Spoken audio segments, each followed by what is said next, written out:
Magluluto tayo ng low-carb chips. Sa isang mixing bowl, maglagay ng green dahan golden flax seeds, Himalayan pink salt, white pepper.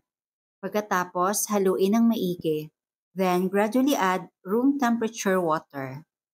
Ang list of ingredients ay ilalagay ko sa last part ng video na ito. If you love this recipe, please like and share and follow me for more low-carb recipes and health tips. Kailangan masigurado po nating pantay yung mixture. Then, cover and set aside for about 10 minutes.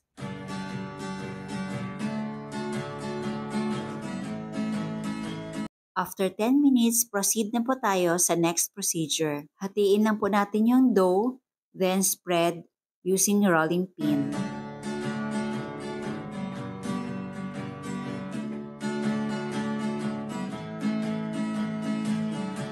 Mas maigi kung manipis po ang gawa natin. Kasi kung mas manipis, mas crispy. Sa tindahan, low-carb essentials ay kumpletong matatagpuan.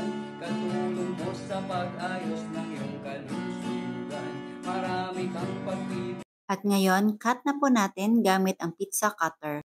O kahit anong available sa kusina nyo na pwedeng pang-cut nito. Sa Jetter's tindahan. Baking essentials, condiments, nuts and seeds, healthy oils, coconut products, superfoods, herbs and... Kailangan paglagay po natin sa baking pan ay merong mga space bawat isa. Then dry in the oven for about 10 to 15 minutes at 150 degrees Celsius. Then let it cool for a few minutes. At ngayon mag-plating na tayo. Spices, low-carb breads, kakaning, at may sugar-free ulam pa. Happy ang pamimili sa Jetter's Green Dahan! Tindahan, low-carb essentials ay kumpletong matatagpuan. Katulong mo sa pag-ayos Yung dipping na gagamitin natin ay green dahan tomato sauce. ng iyong kalusugan. Marami kang pagpipilian sa Jetter's tindahan. At kung mahilig po kayo sa maanghang, pwede po maghalo ng chili garlic.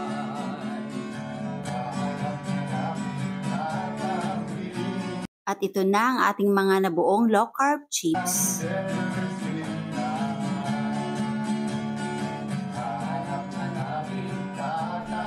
Subukan natin kung gaano ka-crispy ito.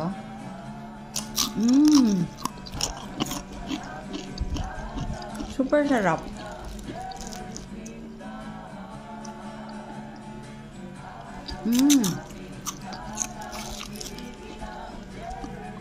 Diba? Parang totoong chips talaga.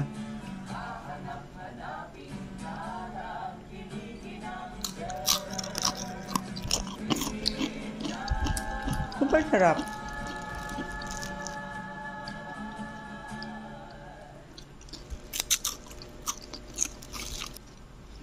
Crispy talaga.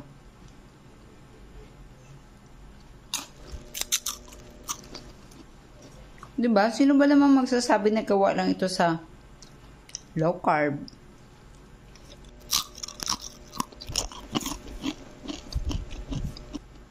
Ang sarap talaga.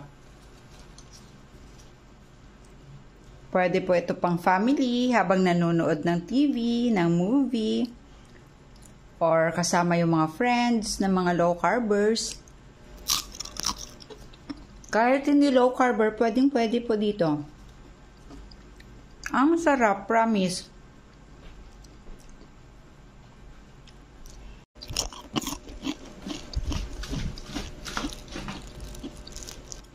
Super crispy.